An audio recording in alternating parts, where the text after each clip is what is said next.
రాములవారి కళ్యాణం పార్ట్ 2 జీలకర్ర బెల్లం పెట్టేస్తున్నారు. అందరూ గోవిందా గోవిందా అని అంటున్నారు, చూసేయండి.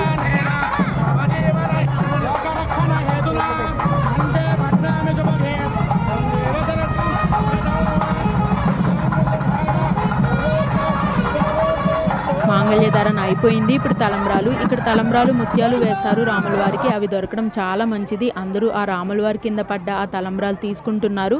ఆ బియ్యం వాళ్ళ ఇంట్లో ఎవరికైనా పెళ్ళి అయినప్పుడు వాళ్ళ తలంబ్రాలు బియ్యంలో కలుపుతారు. చాలా మంచిది. ఆ జంట ఎప్పుడు సీతారాముల్లా ఉంటారని నమ్ముతారు. ఆ రోజు ఈ పానకం హెల్త్కి మంచిది. బెల్లం, మిరియాలు అన్నీ వేస్తారు. చాలా టేస్ట్గా ఉంటుంది. ఇంకా కళ్యాణం అంతా అయిపోయాక ఈ విగ్రహాన్ని లోపల టెంపుల్లో పెట్టేస్తున్నారు. గోవిందా గోవిందా. మన సబ్స్క్రైబర్స్ అందరూ చాలామంది వచ్చారండి. టెంపుల్ బాగా ఎంజాయ్ చేశాము. ఈ వీడియో మీకు నచ్చితే